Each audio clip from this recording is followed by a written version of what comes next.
I looked upon the cliff where Hilltop stood. I can still see its hanging roofs against the cypress trees.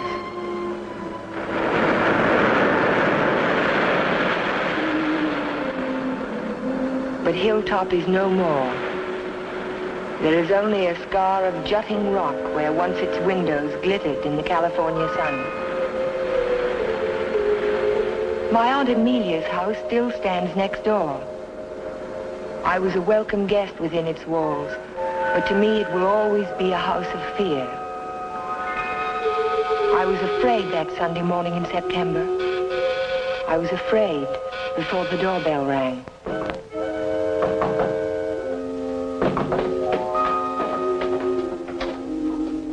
Morning, Ella. Good morning, Ed. Hello, Amelia. Where is he? Where's Cohalan? Jeff? Why, what's wrong? It's a wonder you weren't murdered in your bed. Dr. Hartley told me this morning I won't permit him to stay in this house another day. What is it, Major? What's the matter? It's all right. It's all right, Amelia. I'll handle this. Where's his room? It's there, Just leave this to me. I'll take care of Cohalan. Cohalan! Cohalan! Are you in there?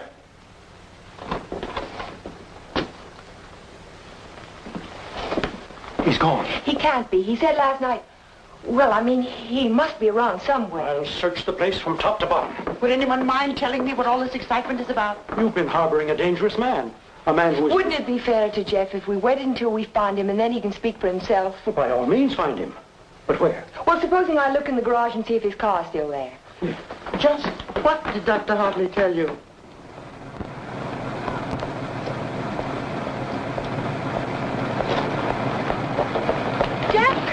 Jeff, are you in there? Jeff! Jeff, are you all right? Major Badger, hurry up! What's the trouble? Jeff! What's wrong? Jeff, I'm getting in the motor. Oh, my. No, Stay out there, Amelia. Come in here, We haven't seen a little boy. Gotta get him out in the air. Amelia, phone for an ambulance. Yes, I will. Come on, Ellen. Right grab away. his shoulders. You grab his legs. You get him out in the air. Come on.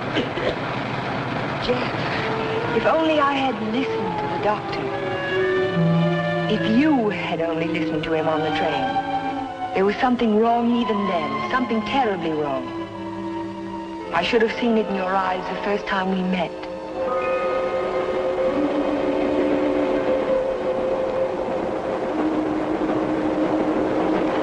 Well, hello, Jeff.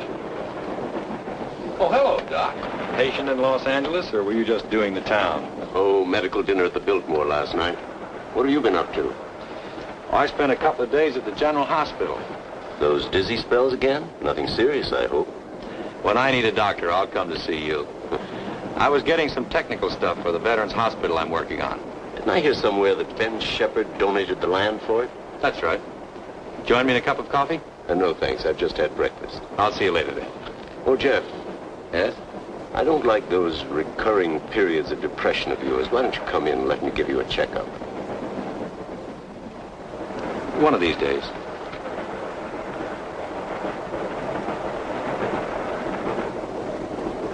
Morning, Elmer. Oh, good morning, sir. How about a little breakfast? You can start me off with some black coffee. Yes, sir.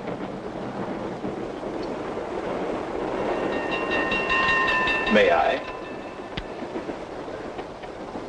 Yes?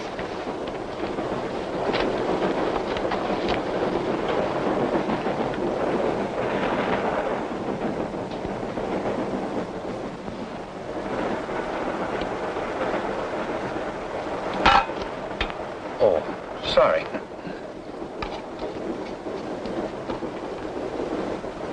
Go ahead, throw it. I'll just save the train from being wrecked. By throwing salt over your shoulder? Oh, by showing proper respect for the powers of darkness. Powers of darkness. What have we here? A disbeliever? Let's see what the tea leaves say about you. Your coffee, sir. Oh, thank you. There's a trick my grandmother taught me. She learned it from an old witch in Ireland. And so you've been drinking coffee ever since? That's beside the point. I see your name scribbled on the bottom of the cup. It starts with an L, doesn't it? It does not. Ah, but it does. The tea leaves never lie. I see it now. L-N. Your name is Ellen. Isn't it? Yes. You'll not be so quick to scoff now, will you? Now, let's see where you're from. I see a large body of water, not so large as an ocean, but the next thing to it. Now, what could that be? Lake Superior. It's the largest lake in America. Then you're from Lake Superior? From Minnesota. Now we'll go into your destination. It's Pine Cliff, of course. You wouldn't be on this train. But where in Pine Cliff? I see here an old woman and the letter A. Now, let me see.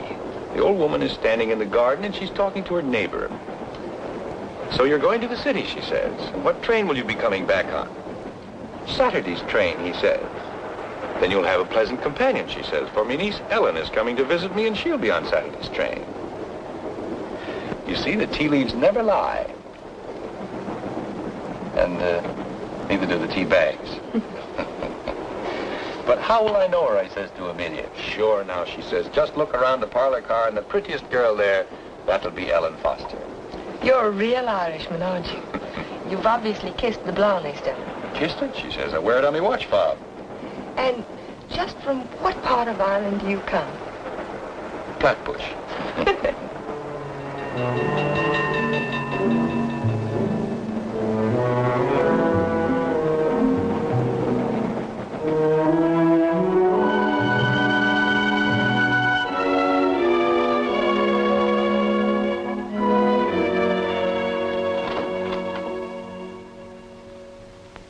Good morning, Sue. Good morning, Mr. Cohalan. Mr. Shepard here yet? Well, he's in his office. Thank you.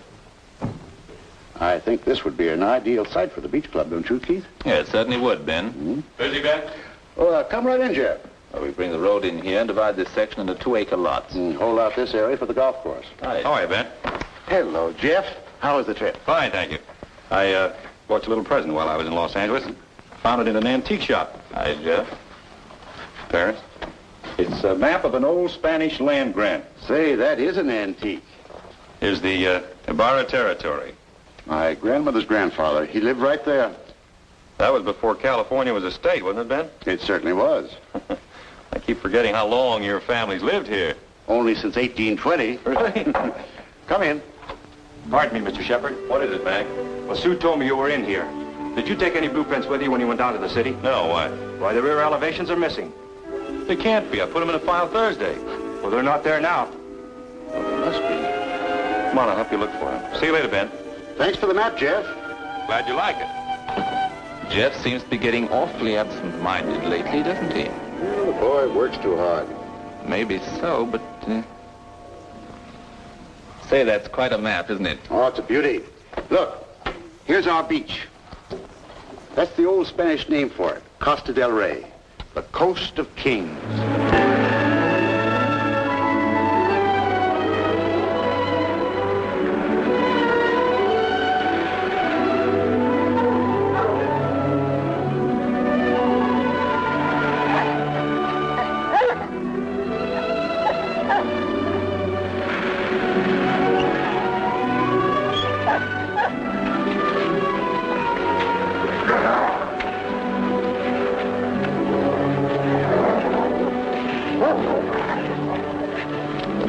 Down, mister, down.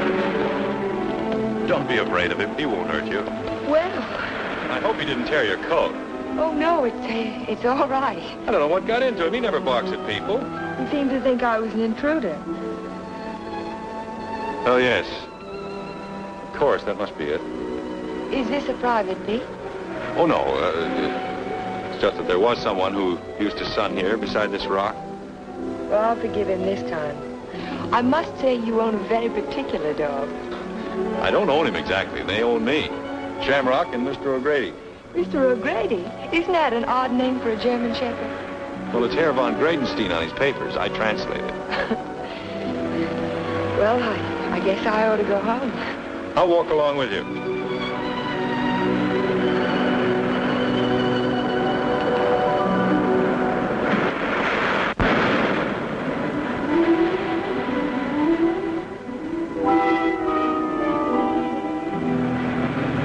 What an amazing house.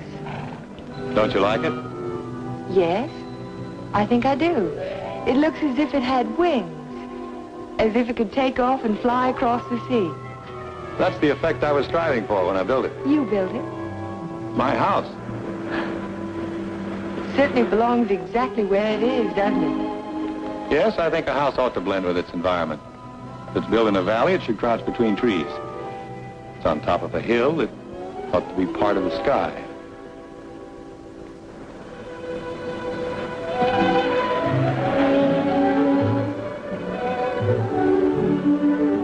As soon as I put Shamrock up, I'll walk the rest of the way with you. It's nice of you to insist.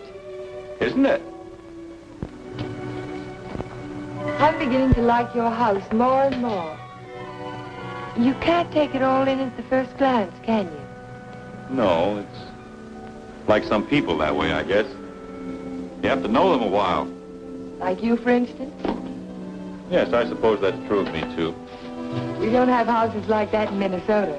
Do you mind if I take a closer look at it? I thought you said you were late. Oh, another 10 minutes won't matter.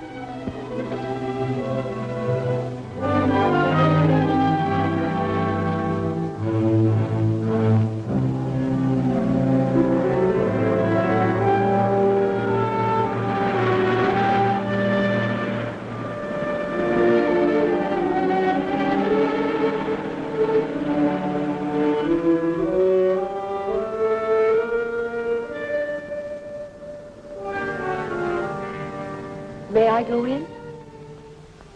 Why, of course.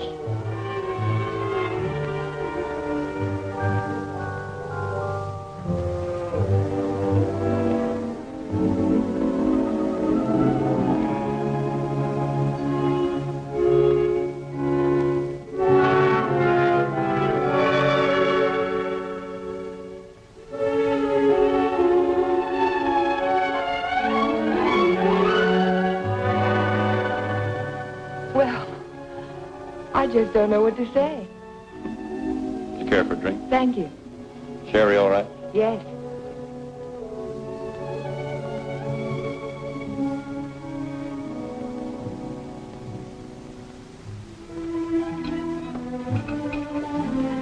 What an unusual picture. It's by Del Lopez, the Mexican modernist. Thank you. What's it called? Doesn't have a name. What does it suggest to you? Well, it's not real, but then it's not real either. It might be a garden in a dream. It might be. Or he dreamed of the girl who belonged in the garden. That's pretty good. And then she became more important than the garden, and perhaps that's why she's out of proportion. Perhaps she did. Perhaps that's why a woman gets out of proportion to a man.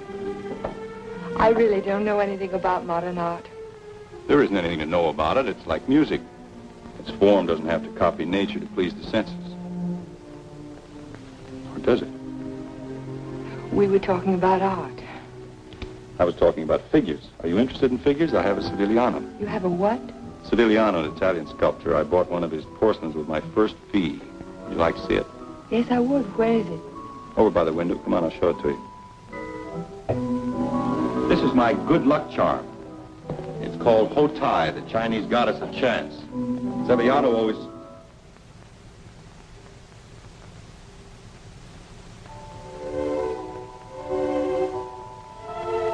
Oh, Jeff, I'm terribly sorry.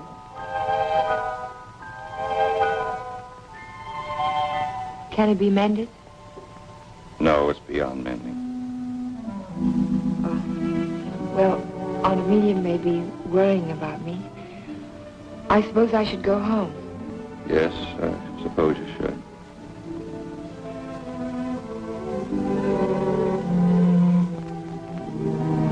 Goodbye.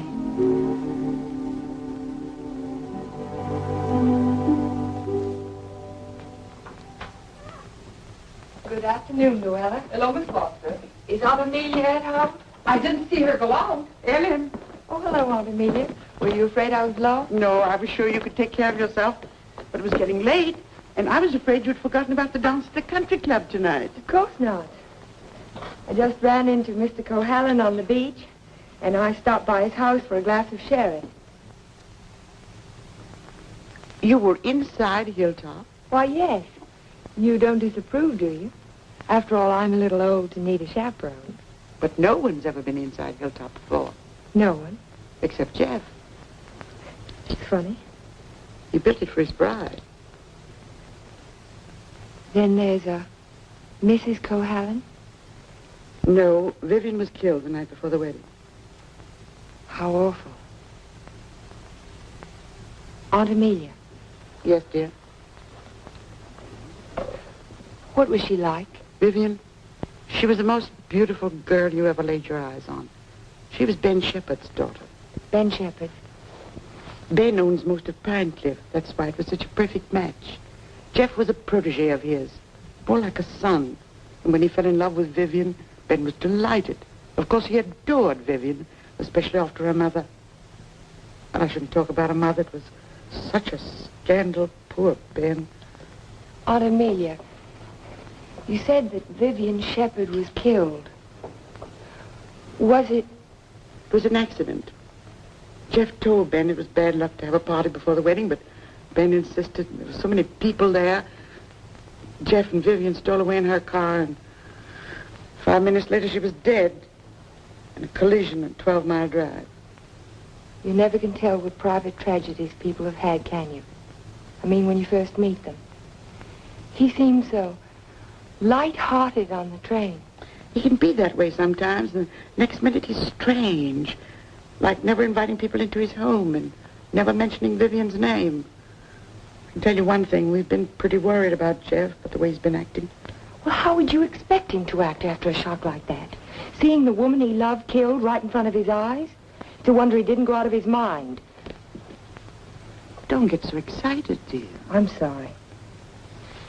And don't get too interested in Jeff Cohalan. There are other attractive men in Pine Cliff. Oh, men who aren't... Men who aren't what, Aunt Amelia?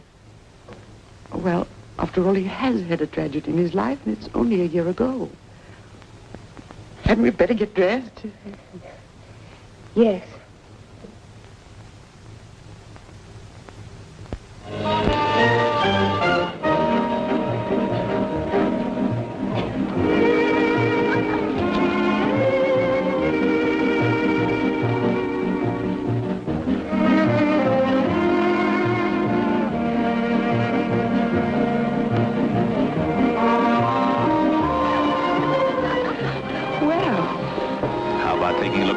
Big California mall, huh? I can see it through the window.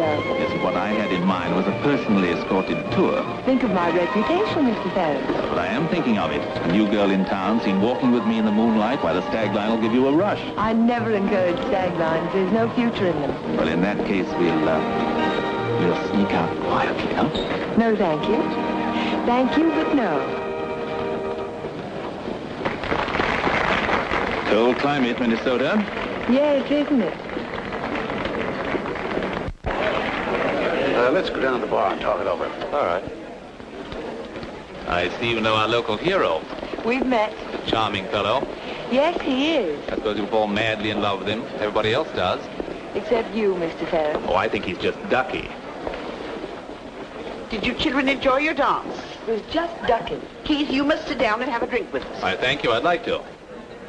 Hello, Amelia. Hello, hello. Welcome home, Dodo. Thank you. Good evening, This is my niece, Ellen Foster. This is Miss Ferris, dear. How do you do? How do you do? And Dr. Hartley. Why, yes, we met on the train. My name is Ferris, too. You, I know. A waltz, Major. Now, you two stay right here and don't you move till we get back.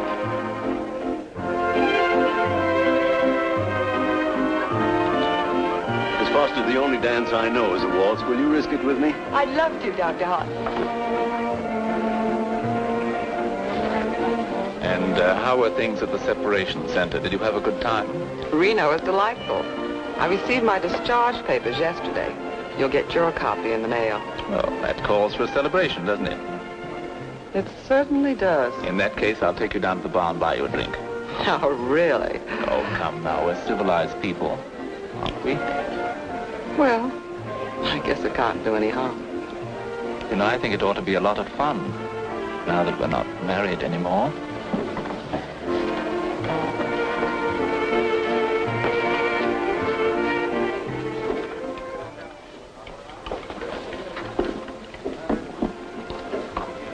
What do you think your chances are? Ben, I built more hospitals in the South Pacific in 1 year than the average architect will see in a lifetime. The only competition I'm worried about is Talbot and Talbot. Huh? Not that I can't compete with them professionally, but they seem to know how to play the political side of it. Well, that won't count here. I hope not. Anyhow, I'm indebted to you for a crack at it. I merely suggested that they invite a local architect to submit plans. Jeff, you're looking pretty seedy. Sure you haven't been working too hard? Well, it's been a pretty hectic week, Ben, but we finished up tonight. Plans are all wrapped, ready for mailing in the morning. Hello, Ben, you old darling. Hello, Dodo. Hello, Jeff. There's an admirer of yours looking for you upstairs. Who's that? A girl by the name of Foster. You seem to have made quite a score. Aren't you speaking to me, Jeff? Certainly, Dodo. How are you? Fine.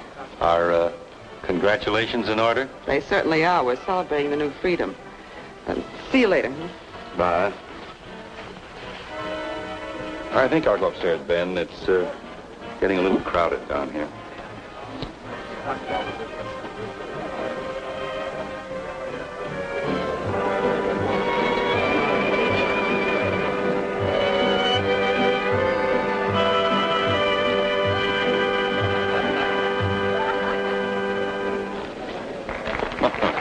Too long? I'm completely exhausted.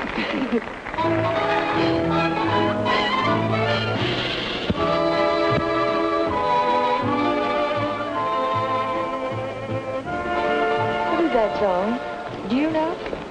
It's called Don't Forget Me. Oh, I remember. They played it a lot last year. Yes, they played it last fall. Is something the matter? No, I didn't eat my dinner. I guess you shouldn't drink on an empty stomach. Excuse me.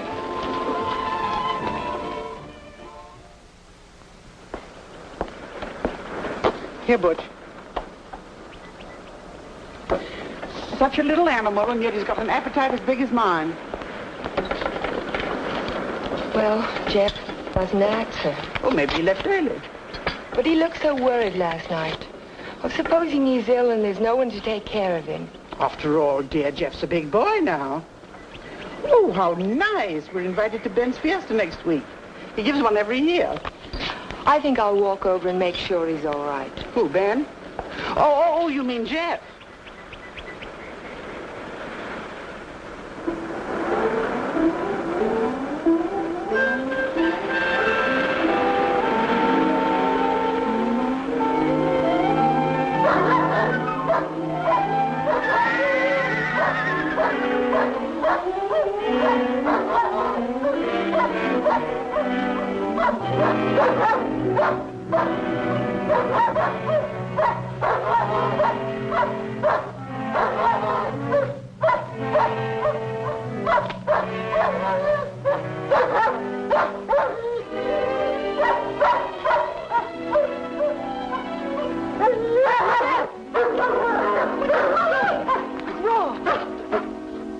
Look at his right front leg. It's shattered. Poor Shamrock. I hate to have to destroy him. How did it happen? I don't know. I don't know how it could have happened. You better wait for me outside.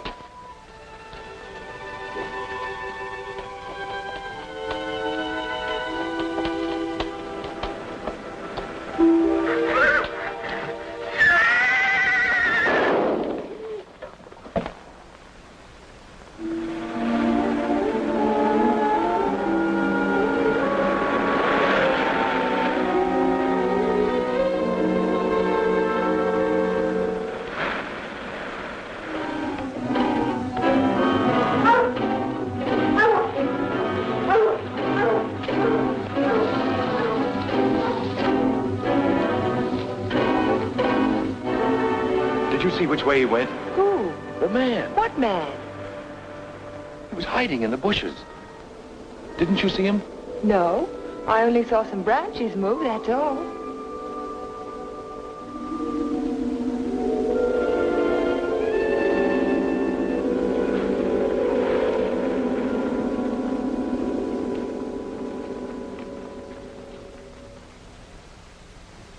I've never seen lovelier roses. What are they called? Matador, I believe. They grow on the bush out on the terrace. Matador? Of course, after the color of the bullfighter's cape. Or the bull's blood. Jeff, I'm so sorry about Shamrock.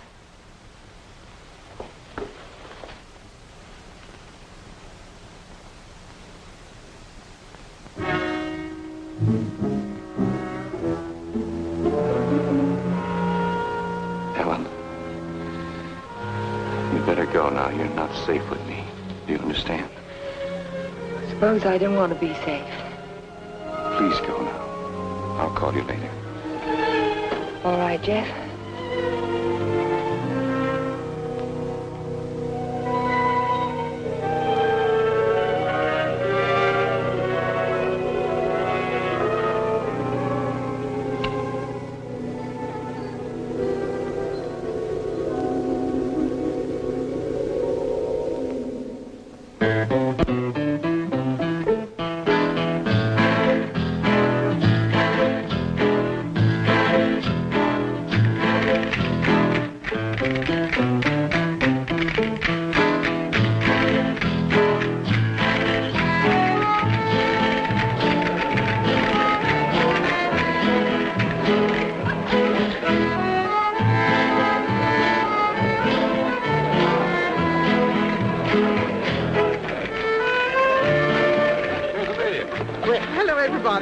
Ben, this is a wonderful part. Oh, thank you, Amelia. Tell me, have you seen the Major? Why, yes, he's right over there. Thank you. Excuse me, please. Certainly. Will you excuse me, please? All right, Ben. Thank you. Major, I wonder if you could tear yourself away from these charming people and come and speak with Mrs. Atkinson. She's dying to talk to you. You know, for a woman like you, Go ahead, tell me. What does a certified public accountant do? Especially a pretty certified public accountant. I compile actuarial tables for an accident insurance company. What are the odds against a man fracturing his arm? That sort of thing. Oh, what are the odds? 90 to 1 that you won't break your arm this year. Well, that's good. But if you do, it's 2 to 1 that it'll be the right arm. Well, have you noticed that in your practice? No. What I've noticed is that my patients have all their fractures just when I'm ready to sit down to dinner.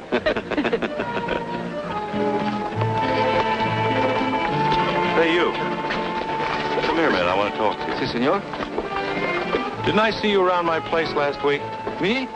Me, no, senor. I'm sure I saw you hanging around my stable. Me? No, senor.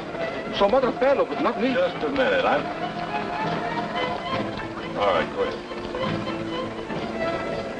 Well, I wonder what that was all about. Oh, the morning after the dance, I went over to see if Jeff was all right, and there was a prowler behind a bush. Did you see him yourself? No, but Jeff did. Oh. Cigarette? Thank you. Did you ever compile any figures on the incidence of mental diseases for your insurance company? No, they weren't on our list. Interesting subject. Who's sane and who isn't? Hard to tell sometimes. Do you know anything about paranoia? It's a form of hallucination, isn't it? Delusions of persecution. Starts with an inability to withstand stresses. Normal person experiences misfortune, throws it off sooner or later. But if a person is psychotic to begin with, he may start to imagine things. He might even begin to imagine there's a conspiracy against him. That's when he gets dangerous. Do you have a specific case in mind, Doctor, a person that you're treating? No, it's out of my field. I'm a general practitioner, not a psychiatrist. Senor Doctor. Yes. Lady call on telephone, very sick. You come right away? Did you get the address? Si, senor. Oh, thank you. Forgive me, please. Of course.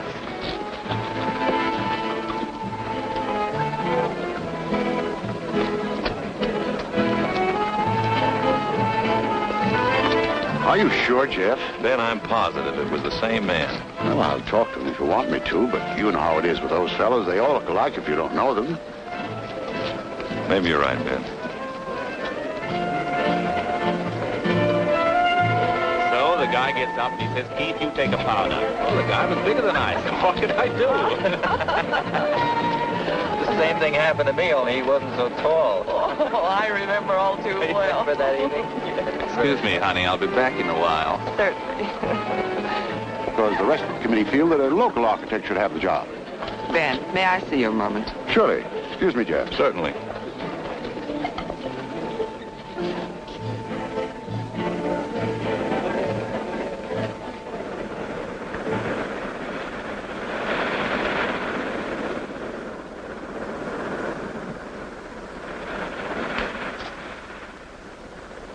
Well, if it isn't Miss Icicle from Minnesota. Good evening, Mr. Ferris. Call me Keith. It was nice of you to find this secluded spot. Are you always this way when you've been drinking? Oh, now, this Miss Prim and Proper business didn't fool me for a minute. I spotted you the first night. Don't. You don't have to pretend, honey. Just relax and enjoy it. Stop it. You kidding?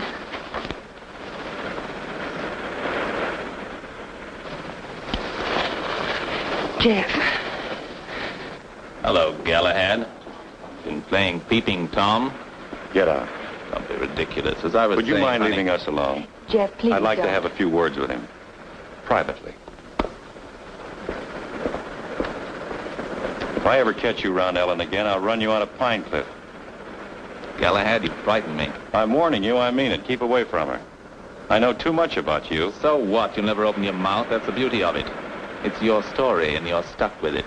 I don't have to open my mouth. I can close yours. What are you two boys arguing about? What does anybody ever argue about? Politics. Oh, politics. Keith, will you do me a favor? Dr. Hartley had to leave on an emergency call.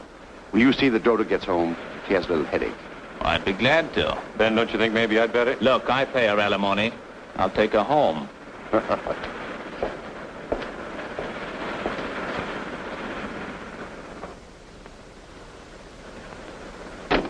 It was a lovely, lovely party, darling. I'm glad you enjoyed it. You're sure I can trust you to take her straight home? Oh, the car knows the way, Ben, all by itself. Good night, then. Oh, Ben. Yes? It might be a good idea to keep an eye on Jeff tonight. See that he doesn't drink anymore. He was getting a little out of control. Thanks, Keith. I'll watch him. Good night.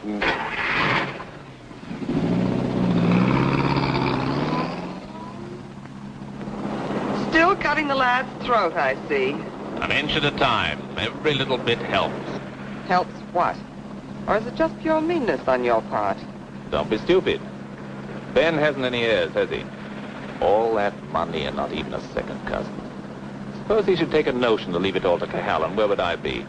Out in my ear the day after the will was filed. Well, you don't think he's going to leave it to you, do you? No. No, I'm voting for charity.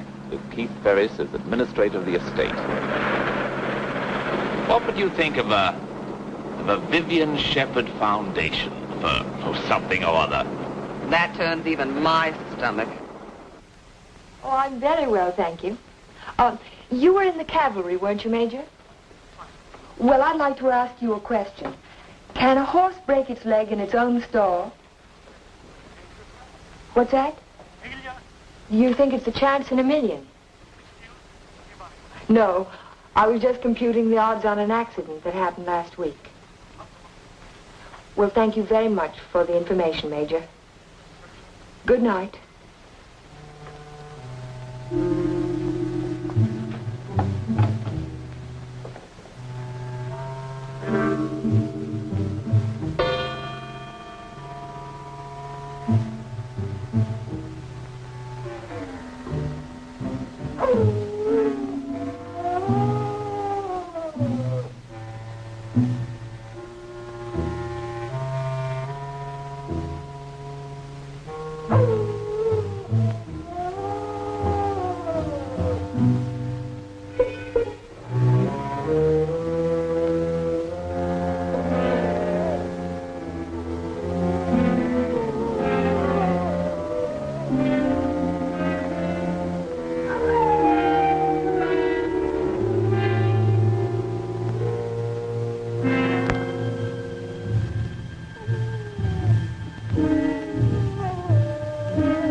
dog howling. I heard it too.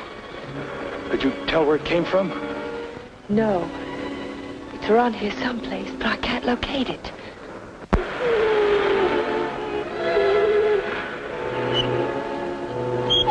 Jeff, listen.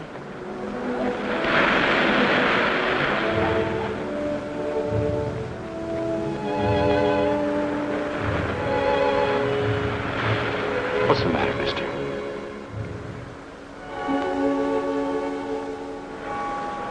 He's gone. Oh, Jeff.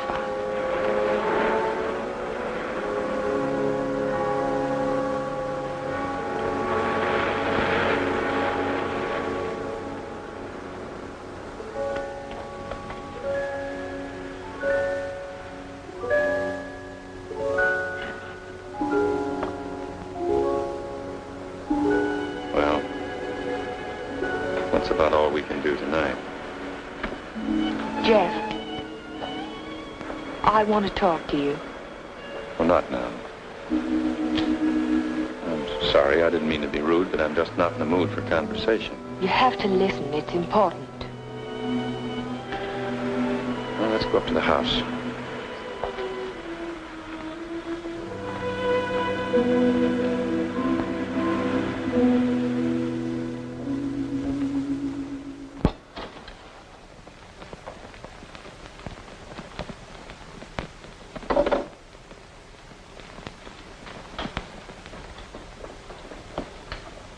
Let's have it.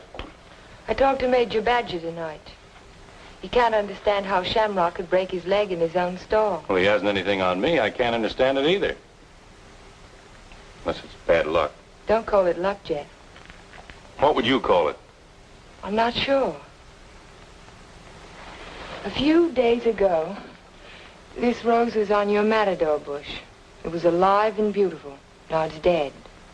Was that bad luck, or was it cause and effect? You picked it, so it died. I didn't pick it. The whole bush died overnight for no reason. There must be a reason. There's always a reason for everything. Is there? Maybe you can give me a reason for this.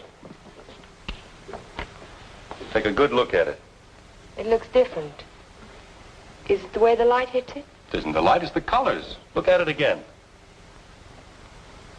Oh, I see what you mean. They faded, haven't they?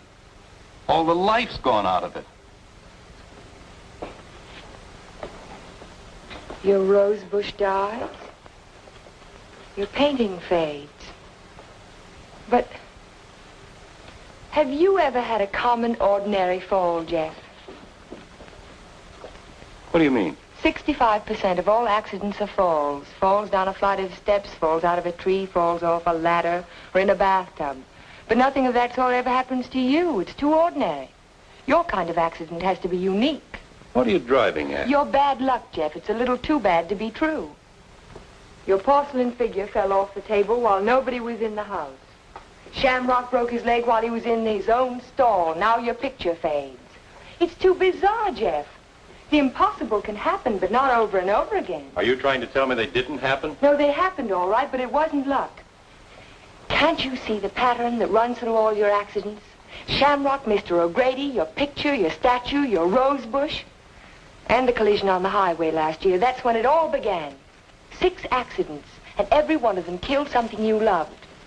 Do you know what the mathematical odds are against a run like that? 1 billion to 1.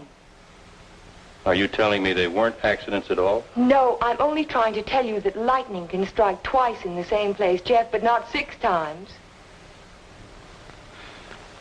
You mean you think that all of these things have been planned by someone? Someone who hates you, who's trying to destroy you. Who could it be, Jeff? I don't know. We'll find out. We'll go back to the beginning, the night that Vivian was killed. We'll talk to the policeman who reported the accident. We'll find the garage they took the car to. We'll ask 1,000 questions about the accident and about Vivian. Ellen. We'll start tomorrow morning. We'll look for witnesses. Ellen, wait a minute. Perhaps the ambulance driver will remember something. I'll find him and I'll talk to him. You won't talk to anyone. Well, why? Why won't I? Because I don't want you to. But, Jeff... Listen to me. I don't want you asking questions. I don't want you investigating anything. This is my affair. I'll handle it my own way. I was only trying to help you. Well, now you've let me know where I stand. You don't want any help from me. right, then do it your own way. Ellen, listen to me. Just don't let any black cats cross your path. And if you see a horseshoe, pick it up and spit on it and throw it over your shoulder. That ought to take care of everything. Ellen.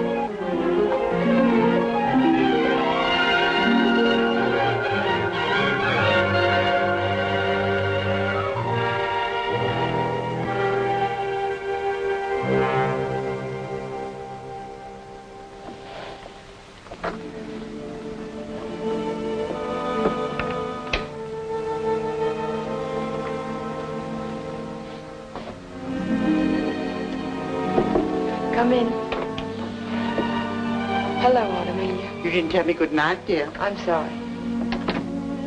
Is anything wrong? No, there isn't anything wrong. There isn't anything right either. I saw you come home. You were at Jeff's again, weren't you? Yes. I don't want you to think I'm an old busybody, but I'm all the family that you have, and it would help you to talk to someone. What is there to talk about? He doesn't love me. He never will. He's in love with a memory. I tried to warn you to be sensible. Sensible. I love him. I've got to help him if I can, whether he likes it or not. I know. Good night, dear. Good night, Aunt Amelia.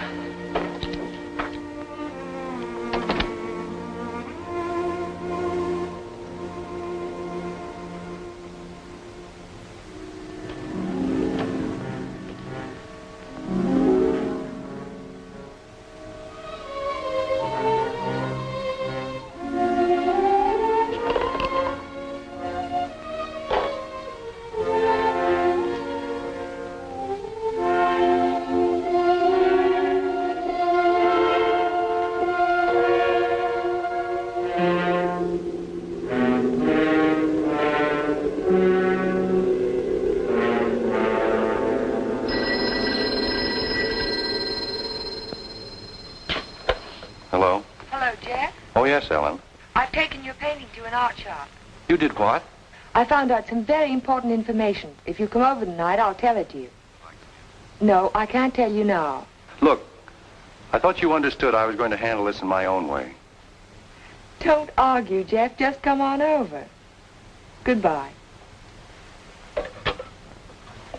Well, what do you think? It's hard to understand why it's faded. The artist didn't use pen colors. He didn't even use tempera. There must be a reason. I would say this was painted with London watercolor. That's the best you can get. Nothing fades them except continuous exposure to strong sunlight for at least a month. That's impossible. I can't imagine what caused it. Well, I tell you what I can do. I can talk to a couple of artists I know. They might have an idea. I think my best bet is to go and see Trilfeed. He's a watercolor man. He's one of the best. He ought to know everything about it. I think I'll catch him tomorrow morning. You know Trilfeed, the naturalist. He painted dogs and horses and cows. My wife, he made a beautiful Thank you painting. very much. I'm sorry to have troubled you. Oh, no trouble at all. Oh, Miss Foster. Yes? I just remembered something. Years ago, I framed some pictures for a painter by the name of Torres, Vicente Torres. One of the paintings was an old lady playing the guitar. It was a watercolor. And it faded? The man who bought the picture took sun lamp treatments that winter, and he took it on a couch right under the painting, and he was mystified why the color faded. So Vicente found out that the rays from the sun lamp broke down the pigment. Can you remember the name of the man who owned that picture? I don't think I ever knew. It was some local man. What about the artist? Is he still in Pine Cliff? Torres? He died 5 years ago. Oh. Thank you again.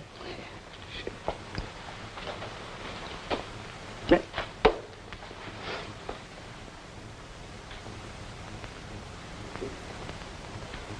Very strange.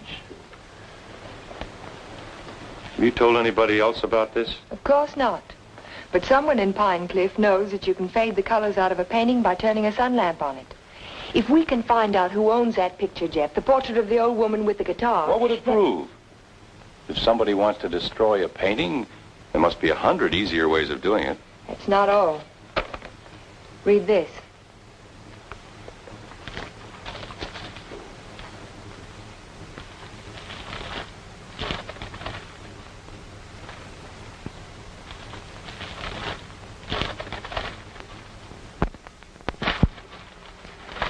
Arsenic? In the soil underneath the matador bush, I dug it out this morning. Enough arsenic to burn out the whole root system. It didn't get there by accident, Jeff. Someone put it there. Someone who knows how to poison a rose bush. Or a dog. Or a man's life. Would you really like to help me? You know I would. Then forget it. Forget the whole thing. But there was poison in the root system. The chemist told me. You never saw the chemist. You never heard of a portrait of an old woman with a guitar. Do you understand? No. No, I don't understand. Jeff! Jeff! Your house. Look out the window. I saw it from upstairs. What? It's burning.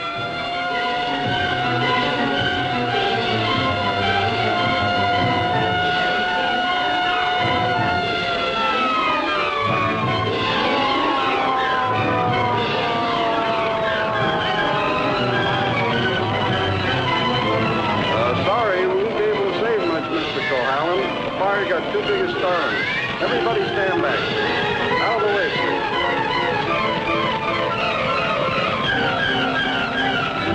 Hello, Jeff. It's a lovely fire, isn't it?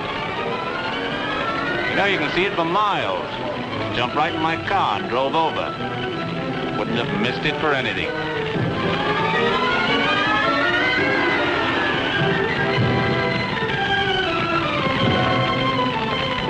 I'm so sorry, Jeff. Such a beautiful house. I'm glad it's gone.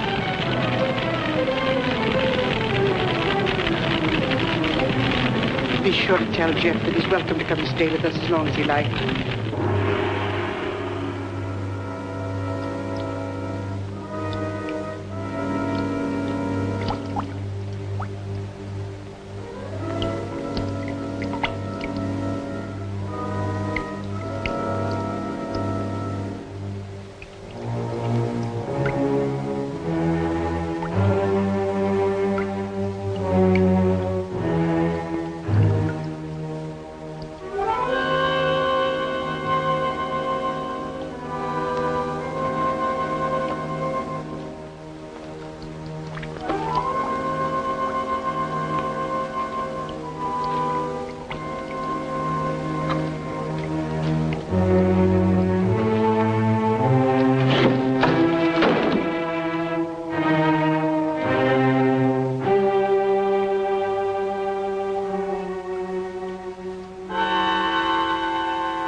No, he hasn't come in all day. Have you tried to locate him at Mrs. Foster's? Yes, I did, but he left the house early this morning. Well, wait a second. Here he is now. Good, good. Have him come right in. Mr. Shepard wants to see you. So I hear. He'll be right in. Thank you. He's here now, Stacy. Hello, Ben. I didn't mean to keep you waiting. That's quite all right, Jeff. I'm terribly sorry about what happened last night. I know you are, thanks. I wouldn't bother you about anything today ordinarily, but Mr. Rogers just came to town. Stacy Rogers, chairman of the hospital committee. Oh, of course. How are you, sir? Glad to know you. This is the Jeff Cohalan I recommended to you. Yes, we examined your plans last night, Mr. Cohalan. Good, clean, modern lines. Thank you. I'm sorry we couldn't give you the job. You couldn't what? I was just about to tell you, Ben. We decided on Talbot and Talbot. You did? Well, this is a surprise, Stacy. Which was it, Mr. Rogers? Politics or stupidity? I beg your pardon. If they'd given it to Magruder or Chesney and Pike, I wouldn't have said a word because I know the boys would have gotten a good, modern hospital. But Talbot and Talbot haven't had a new idea since Burnham did the Flatiron building. Oh, now, take it easy, Jeff. Oh, they're not architects. They're political finaglers. Maybe you can tell me just one detail in their plan that was an improvement over mine. Name just one. Young man, your attitude doesn't deserve a reply. But since you're a friend of Mr. Shepard's, I will say to you that no member of the board, myself included, could understand how a reputable architect would submit his design for an important building with no interior detail whatsoever. No detail. There were 17 blueprints of the interior, right down to the placement of the operating tables and surgery. You may have drawn them, young man, but you didn't send them to us.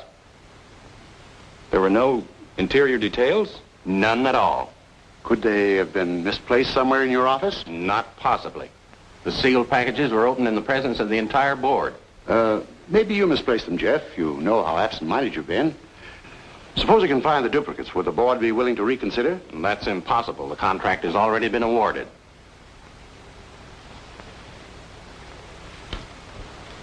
Well, this is quite a shock, Stacy. I felt sure that Cohalan would get this job. Oh, I'm sorry, Ben, but you understand my position. Jeff, you weren't going off without me, were you? Without you? You told me to drop in at 5:30 and you'd drive me home. Do you remember? I'm not going home now. Oh, is anything wrong? Everything's wrong. Come on, let's get out of here.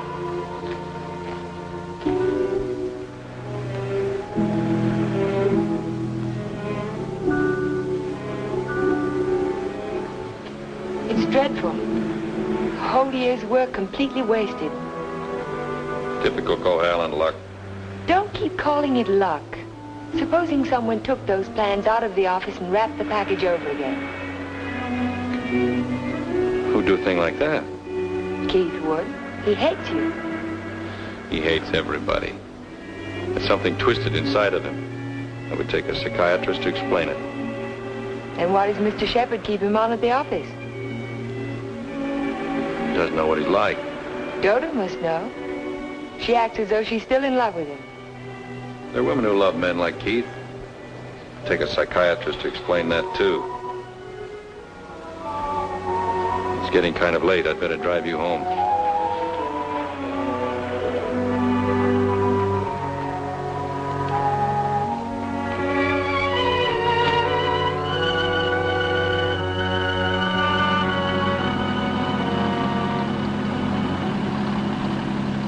Isn't this near where... What'd you say? Nothing. Drive faster, will you, Jeff? I want to feel the wind in my face. All right.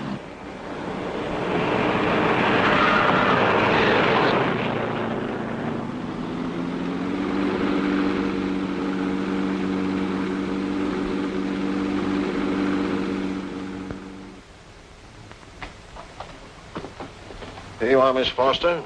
296 Hall Street, Fall River, Massachusetts. Thank you very much, Sergeant. Just one thing more. The accident happened on 12 Mile Drive, didn't it? That's right. Just 3 miles from Pine Cliff. Thank you very much. Traffic department. Miss Foster. Who? Just a minute, please. Oh, Miss Foster. It's for you. For me? Hello? Miss Foster? This is Dr. Hartley. Oh, hello, Doctor. How on earth did you know I was here? My office is just across the street. I saw you go into the police station as I parked my car.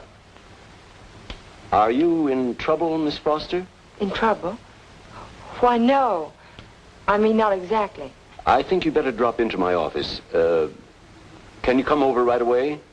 Well, I have a long-distance phone call to make first. Well, just as soon as you complete your call. Yes. I think I could come by in about 20 minutes. Thank you.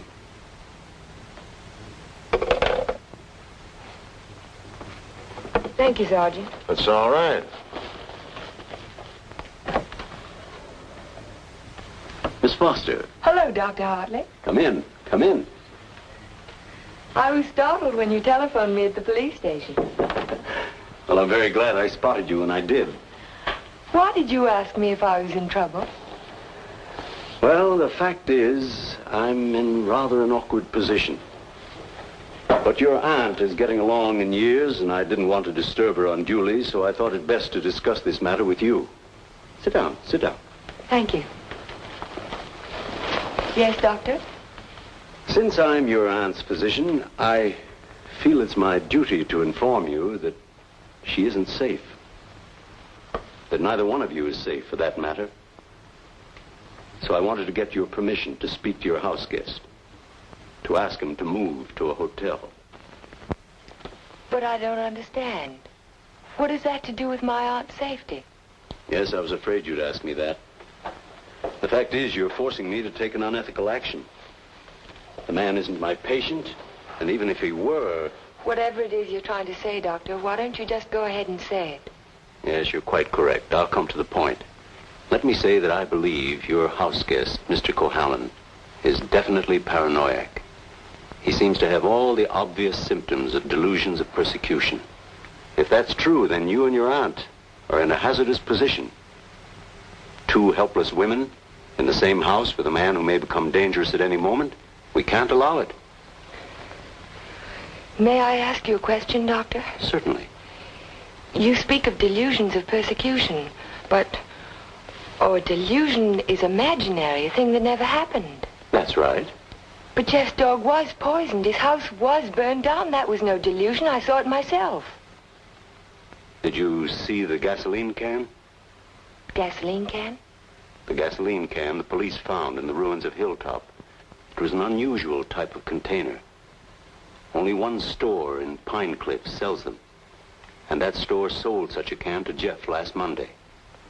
How do you know? The chief of police told me so this morning. But I don't see how. And that isn't all. The body of the dog was disinterred. He died of arsenic poisoning. 2 days after his master brought a package of weed out. Are you trying to tell me that Jeff burned down his own house, that he poisoned his own dog? That's impossible. No man in his right mind... Exactly. No man in his right mind. But why? Why would he do a thing like that? Listen. Listen to this.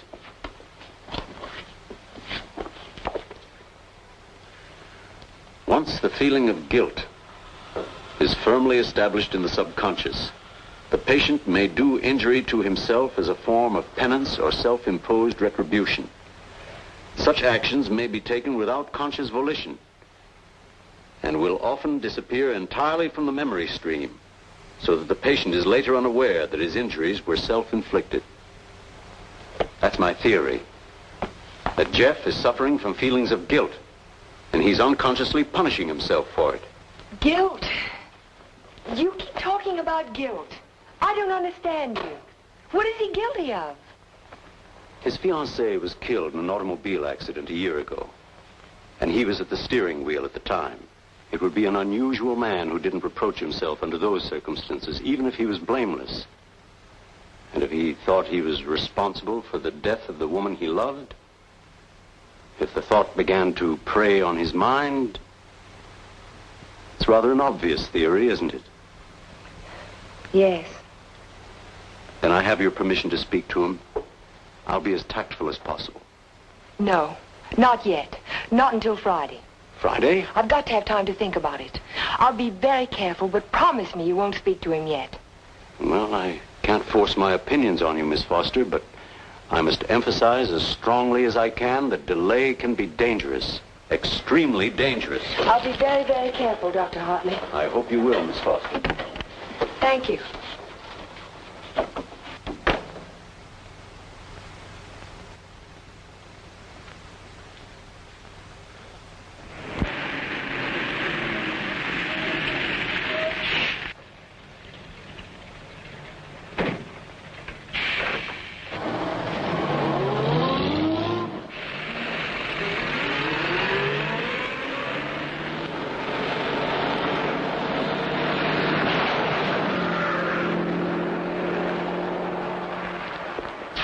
That man must be crazy. Thank you very much.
Jack of spades.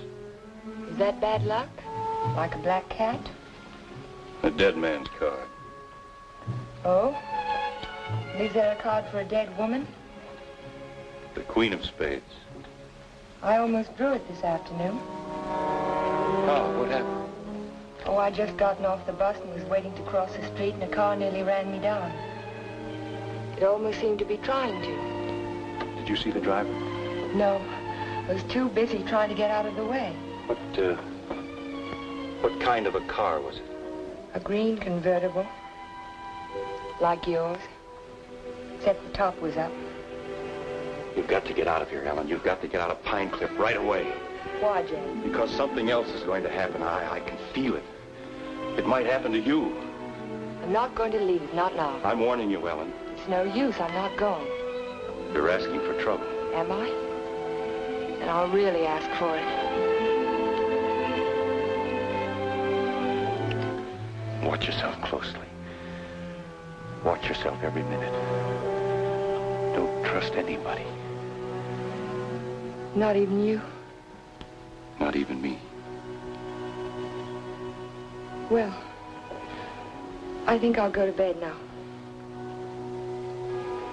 Major Badger said he'd come by in the morning and take us to church.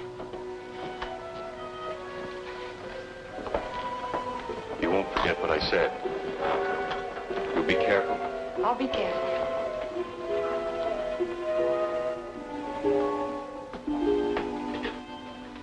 Jeff. Yes? How long have you known Dr. Hartley?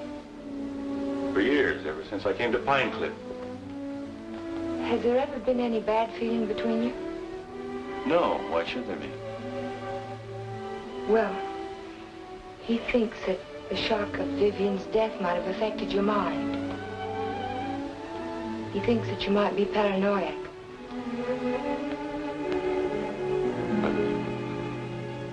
You don't think so, do you? No. I don't think so. Good. Good night, Jeff. Good night, Ellen.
Jeff. Shh.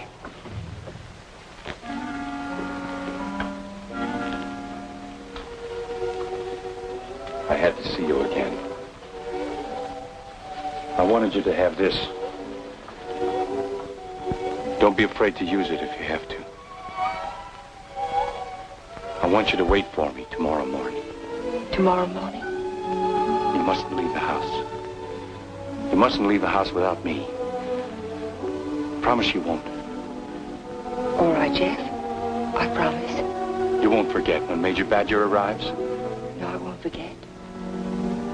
Good girl. Good night.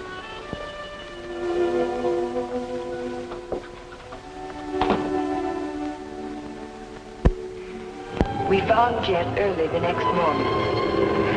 I can still smell the fumes of the gasoline as we pulled his body from the car. But somehow it didn't quite ring true. I couldn't believe that Jeff would try to kill himself.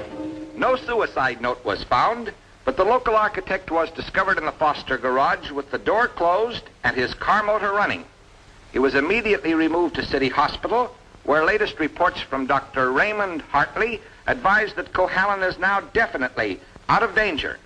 On the national scene, Congress resumed its discussion of the Morse-Conlon bill today. Labor spokesmen have announced that they will request an amendment guaranteeing... I'd like some more coffee, nurse. With cream and sugar? How did you get by the no visitors sign?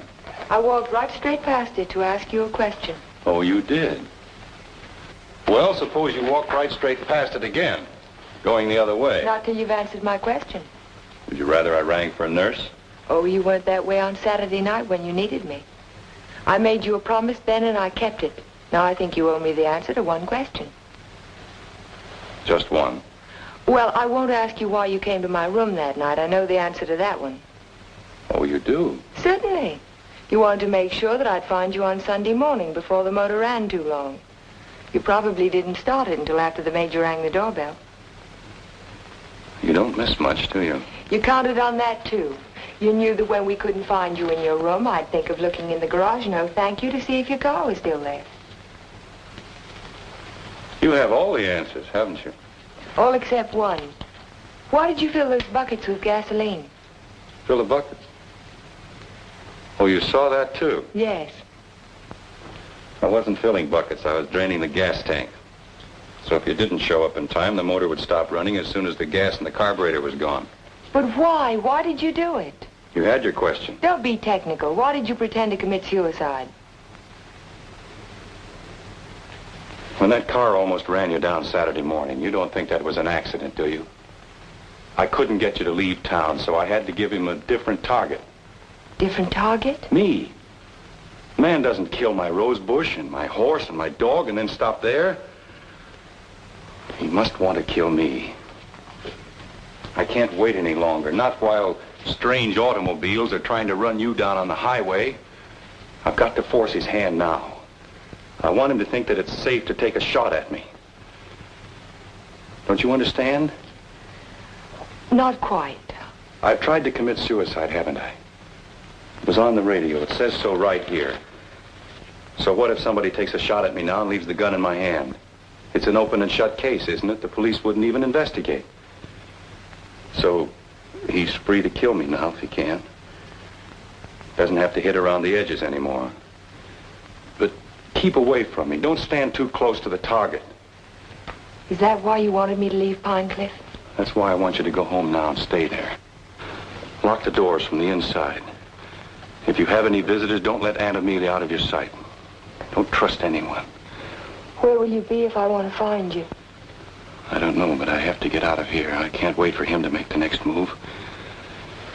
I've got to get out and go after him.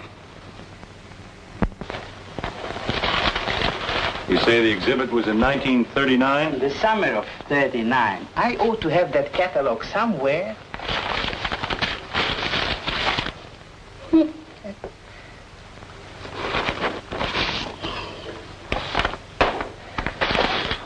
Here we are. And there's a list of all of the exhibitors in here? In the back of the book. Practically every artist who might have known Torres. Oh, Oh, yes. This is perfect. Exactly what I was looking for. Thank you. Good afternoon. Yes? Are you Mr. Strabini? Strabini? Yes, that's me. Did you ever know an artist by the name of Vicente Torres? Vicente Torres? Yes. No.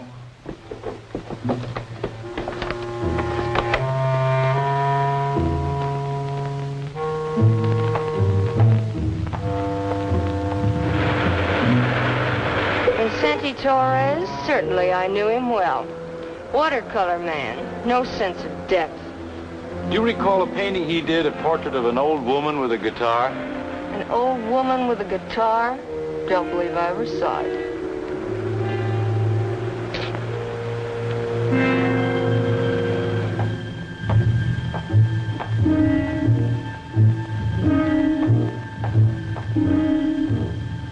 The old woman with the guitar? Yes, I remember when Torres painted it. It was during his Renoir period. Do you remember who he sold it to? Didn't know he ever found a sucker. It was a piece of tripe. Well, thank you. Not at all.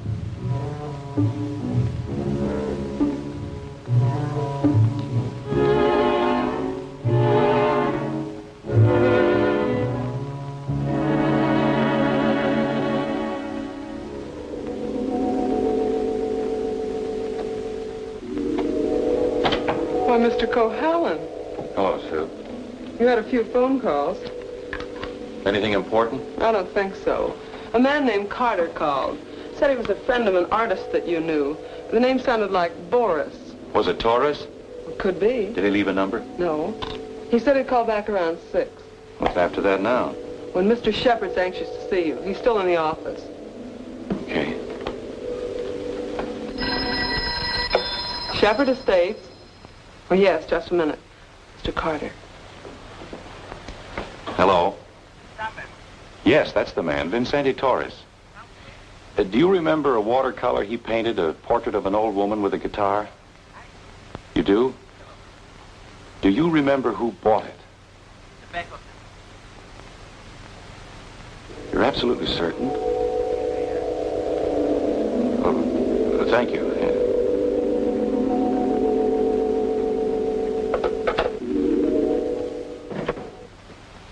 Oh, you're just the man I've been looking for.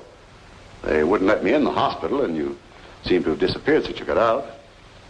Well, I had some important things to do, Ben. Well, anyhow, you're here now. That's the main thing. Of course, I know it was an accident, boy. You couldn't have done it deliberately. Couldn't I? Of course not. But just the same, you've been overworked lately. You're looking all fagged out. It's time you took a rest. Yes, I could use a rest. A nice long rest. It's just what I had in mind. As a matter of fact, I'm tired myself. That's why I'm thinking of taking a trip. See something of the world before I get too old. Sounds like a fine idea, Ben. It would be a good idea for you too, Jeff. Why don't you come along with me? The two of us could have a pleasant time together. Leave all our worries behind and take things easy for a while. What kind of a trip were you thinking of, Ben? Oh, I haven't made up my mind. Where would you like to go? Oh, an ocean voyage might be nice. If the ship had a low rail and a long drop to the water. Or Niagara Falls might be handy, or the top of the Empire State Building. Don't talk like that, Jeff. Don't even think of such things. I wasn't thinking of suicide, Ben. I don't expect to jump. I expect to be pushed. You're crazy, Jeff. You're talking like a paranoiac. Where did you get that word, Ben? Did you read it in a book, complete with all the symptoms? I'm only trying to help you, but if you're going to take this... Sit down, Ben. Sit down and listen. You had all the tools to work with, didn't you? Your ranch hands who think you're a king will do anything you tell them to. I was out your place yesterday, Ben, looking for Pedro. They told me he didn't work for you anymore. Hadn't since the day after my house burned down. You let him go, didn't you? After he'd done his job. I'm beginning to think the doctor's right. I'm beginning to believe you do have delusions of persecution. Paranoia, Ben. You learned the word. Use it. When did you first plant the idea in Hartley's mind? Did you say, I'm a little worried about Jeff, and tap your finger on your forehead? Jeff, I'm not going to talk to you any longer. You're not in your right. Not while you're in your present mood. I wouldn't do that if I were you. You haven't answered my questions, Ben. Are they too difficult? Let's see if you can answer an easy one. Whatever happened to that painting that used to hang in your living room, the portrait of an old woman with a guitar? Wasn't in the living room, it was in my study. Why? When'd you get rid of it, Ben? After it faded? After you found out what a sun lamp can do to a watercolor? Do you want to know who put me on your trail? You did yourself. When you tried to convince me I couldn't trust my memory anymore. I hate to say this, Jeff, but you can't trust your mind anymore. Can't I? I made a written list the night I wrapped the hospital plans to make sure nothing was left out. And 17 blueprints were missing when the package was opened by the state board. No one could have tampered with that package but you. No one else knew it would be on my desk overnight. I didn't know anything. Yes, you did. I told you. At the country club. You wanted to destroy my faith in my work, didn't you? It was the only thing I had left. Oh, Jeff, this is ridiculous. That's what I thought at the beginning. But once I began to suspect you, it all fitted together. I even remembered that your foreman was in the store the day I bought the can of gasoline. That gave you an idea, didn't it? Yes. It gave me an idea. How do you like your own medicine? How do you like waking up every morning wishing you were dead? Then you don't deny it anymore. No. I'm glad you found out. Because you can't do anything about it. Go tell somebody I poisoned your dog. Go say I burned down your house. You know what they'll think, don't you? They'll think you're crazy. I don't care about the others. It's what you think that's important. You've been like a father to me, Ben. In a funny kind of way, you still are. What made you change? What made you start to hate me? Was it Vivian? You killed her. I did everything for you that one man can do for another. And how did you repay me? You murdered her. Not murder, Ben. Not murder. A drunken man at the wheel of an automobile. What is he if he isn't a murderer? Can't go in there. Can't go in there. No. Ellen, what are you two? Jeff. Mr. Shepard, this is Mr. Nelson of Fall River, Massachusetts. Last year he was driving through California, and when he reached Pine Cliff, he had an accident on 12 Mile Drive. Is this the man who was driving the car in which the girl was killed? Well, you said not to say anything when you paid my damages. Go ahead, answer. No. No, it wasn't. It was that fella back there.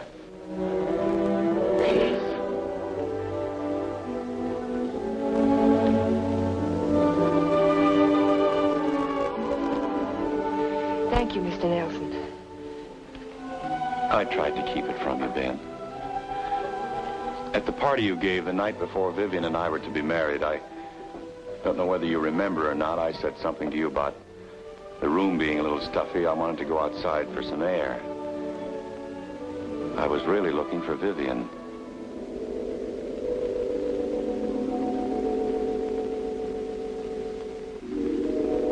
I found her, all right.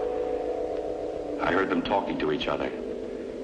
It wasn't anything new, Ben. It had been going on for years. All the time I was overseas.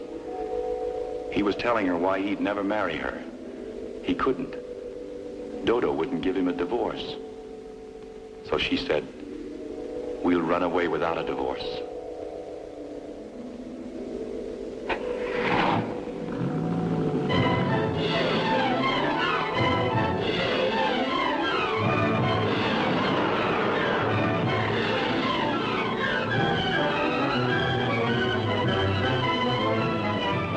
On the 12 Mile Drive.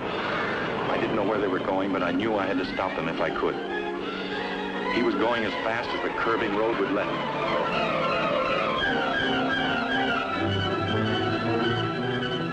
I tried to catch him, but he was driving like a madman. We were coming to the fort where 12 Mile Drive meets the highway. I saw a car approaching on the main road. Ferris didn't see the other car. I knew what was coming, but there was nothing I could do to stop it.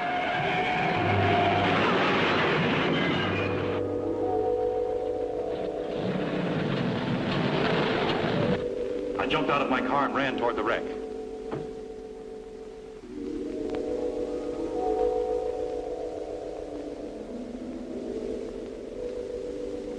He said, do something for her. But there was nothing anyone could do for Vivian. There was only one thing left to do for anybody. I told him to take my car and get away from there. I didn't want you to find out how she died, Ben. Or what she was really like.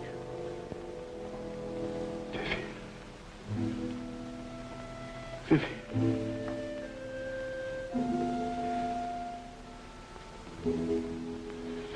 I'm sorry you had to know, Ben. Even now.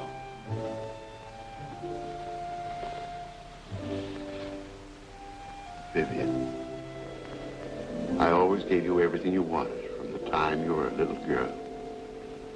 You were all I had after your mother ran away. She was no good. I never told you that, did I? Your mother was no good. Now you want to run away, too. You're just like her. The same bad blood. Jeff, he thinks I know. I won't go through that again. I'll kill you first. I'll kill both of us. My shoulder. Dan, put down that gun. Put it down.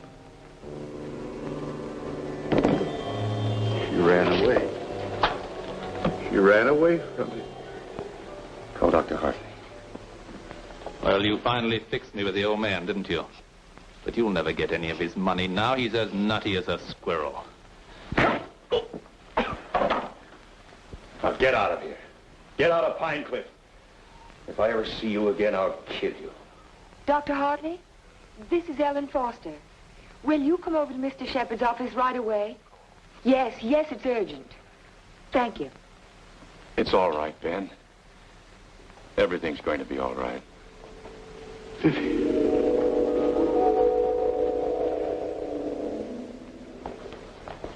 Well, Doctor, will he live? He's healing beautifully. No infection, no complications, simple perforation of the deltoid. And all the time I thought it was my shoulder. You won't need that thing anymore. Good. Here. He'll be as good as new in a week. Tell me about Ben. Well, Amelia, Ben was the psychopath, of course, from the beginning. I ought to have suspected it, of course. Now he's had what the psychiatrists call a catharsis. He's brought his troubles out into the open. Ellen helped to bring them out when she phoned Fall River. He'll be all right now, in time. Well, I'm very happy to hear that. Well, I hate to drag myself away, but the ill and injured are waiting. I'll see you to your car, Doctor. Bye, Ellen. Jeff? Goodbye, Dr. So long, Doc. And now, young lady, suppose you come along with me.